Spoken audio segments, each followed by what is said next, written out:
안녕하세요. 기술을 사랑하는 여러분, 기술인간 하박국입니다. 신촌에 스타벅스에 나와 있는데요. 근처에 공부하는 분들이 많이 계셔서 말을 좀 시끄럽게 할 수가 없어서 오늘 다룰 제품이 바로 이 가방에 들어있거든요. 가방에서 물건을 꺼내보도록 하겠습니다.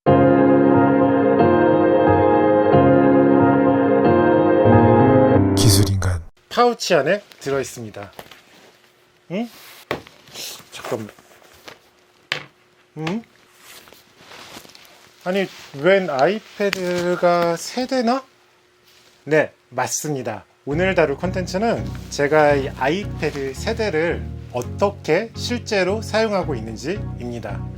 참고로 이 영상은 방구석 리뷰르님과 샤키코리아님의 영상에서 영감을 받아 만들어졌습니다. 그쪽인가? 들어가서 직접 한번 보시길 바랍니다. 오늘 제가 어떻게 쓰는지 소개할 기기는 아이패드, 아이패드 미니, 아이패드 프로입니다. 3세대, 2세대, 1세대 9.7인치고요. 모두 LTE 버전입니다. 현재 제가 직접 사용하고 있는 기기예요. 다테익선이라고 태블릿은 많을수록 좋죠. 저도 많을 때는 총 9대의 태블릿을 갖고 있었는데요. 지금은 많이 정리하고 이 아이패드 세대와 이북 리더기 그리고 서피스 프로 4 이렇게 총 5대의 태블릿을 갖고 있어요. 그 중에 이북 리더기는 사실 거의 쓰지 않고 서피스 프로 4는 홈택스 전용 기기로 쓰고 있습니다. 실제로 사용하는 기기는 모두 아이패드예요. 아이패드는 1세대부터 사용했어요. 처음 나올 때만 해도 사람들이 그냥 크기만 큰 아이폰이라고 얘기했었죠. 근데 직접 아이패드를 써보니까 이 크기에서만 할 수 있는 일이 있다는 걸 깨달았어요. 예를 들어 리액터블 같은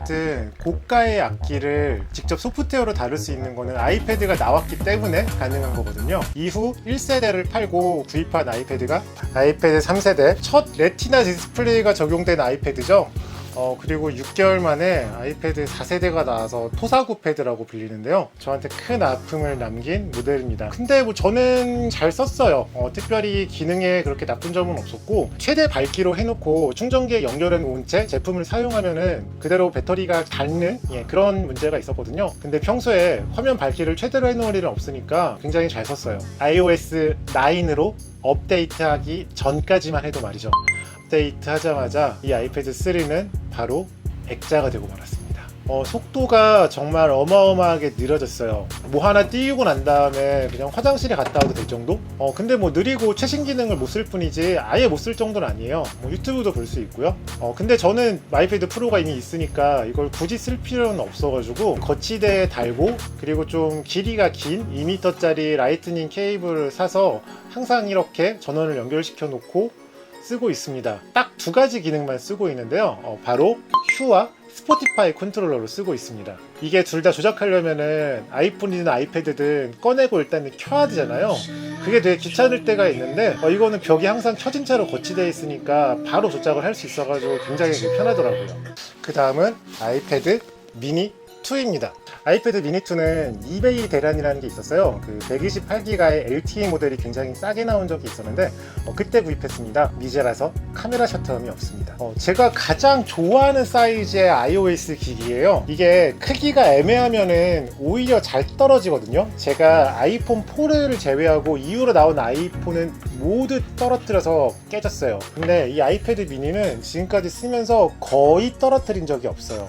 딱 한 손에 들어오는 크기고 아이폰의 경우는 한 손으로 조작을 다 하려다가 떨어뜨리는 경우가 많은데 아이패드 미니 같은 경우는 이렇게 사이즈가 확실하기 때문에 보고 있다가 두 손을 써야 할 경우에는 확실하게 두 손을 쓰게 되고 평소에는 그냥 이렇게 들고 책을 읽는데 아무런 무리가 없어요. 아이패드 미니 2로는 그 전자책과 같은 텍스트를 읽는 용도로 주로 씁니다. 눈에 부담이 덜 가도록 그 반사 방지 필름을 붙여놨고요. 아이패드 미니 2는 iOS 10을 쓰고 있는데 이때부터 나이트 시프트 기능이 지원되기 시작했어요. 반사 방지 필름 플러스 나이트 시프트 기능 이러면은 눈에 부담이 가지 않고 뭘 읽기에 너무 좋더라고요. 사이즈도 가벼운 단행본과 비슷해요. 그래서 정말로 단행본을 읽는 그런 감각으로 책을 읽을 수 있고요. 전자책 리더기도 갖고 있는데 일단은 속도가 느리고 잔상도 남고 그래서 저는 밑줄 긋기 같은 행동을 되게 많이 하거든요. 근데 전자책 리더기는 그걸 하는 게 너무 좀 힘들어서 결국은 아이패드 미니 2로 책을 읽게 되더라고요. 전자책 앱은 리디북스를 쓰고 있고 그리고 RSS 리더기 리드킷을 사용하고 있습니다. 특별히 보안 설정을 안 해두고 쓰고 있어요. 일단 이거는 뭐 터치 아이디나 페이스 아이디가 없기 때문에 암호를 입력해서 켜는 것 자체가 되게 좀 성가시거든요. 그래서 뭐 보안이 들어가는 그런 앱들, 뭐 예를 들어서 뭐 SNS 같은 경우 이런 앱들도 다 깔아놓지 않았고요. 오히려 각자 용도에만 집중할 수 있어가지고 그게 되게 좋더라고요. 자, 그리고 마지막 아이패드 프로 1세대 9.7입니다.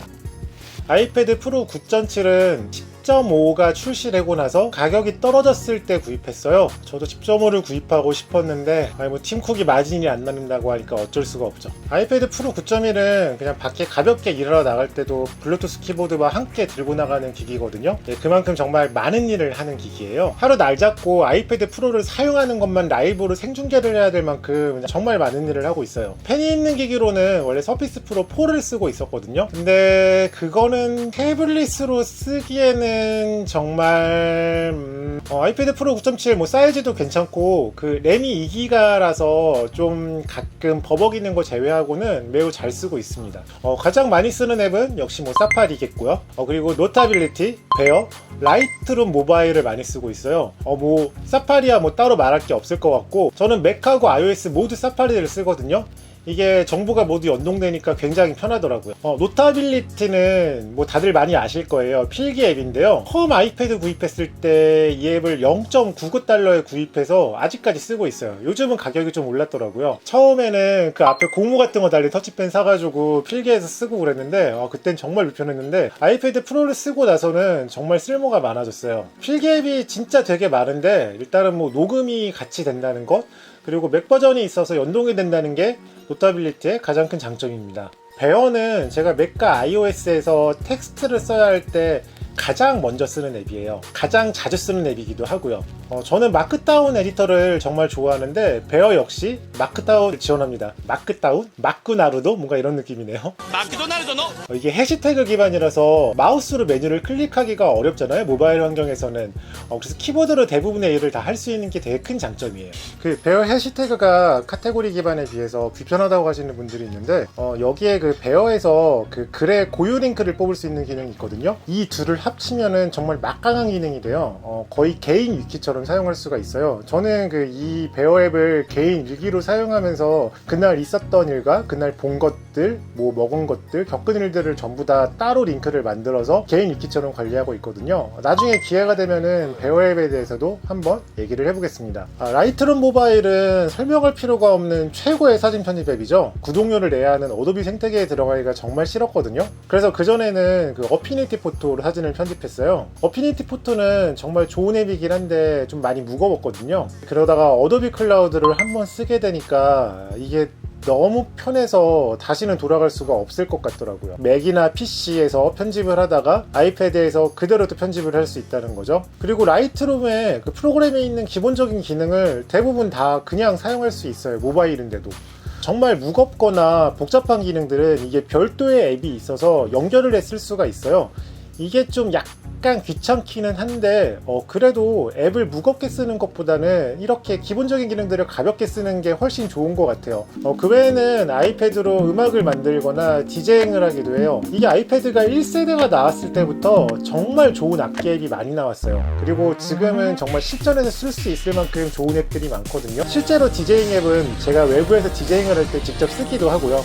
이건 나중에 기회가 되면 한번 소개시켜 드릴게요. 스티브 잡스가 소파에서 아이패드를 조작하는 장면은 제게 큰 인상을 줬어요. 바로 뒤에 있는 이 장면 말이죠.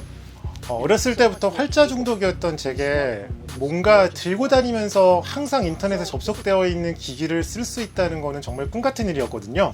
물론 그 전에 아이폰이 있었지만 길게 뭔가를 읽기는 좀 어려웠던 게 사실이고요. 확실히 그 전자제품이라는 게 라이프 스타일에 따라 어떤 게 필요하고 어떤 게 다른지가 많이 달라질 수밖에 없는 것 같아요. 이동이 많으신 분들이라면 당연히 태블릿이 별로 필요하지 않으시겠죠. 하지만 저와 같은 실내 인간은 아이패드 없이는 살 수가 없습니다. 부디 아이폰의 크기가 계속 커져도 아이패드가 계속 나오기를 바랍니다. 제가 아이패드를 쓰는 법에 대해 궁금하거나 더 알려주고 싶은 게 있으신 분은 여기 아래 댓글로 남겨주세요. 혹시라도 요청하시는 내용이 있으면 콘텐츠로도 만들어 보겠습니다. 영상이 좋았다면 좋아요와 구독도 부탁드려요. 지금까지 영상 봐주신 기술인간 여러분 모두 고맙습니다. 다음 영상에서 만나요.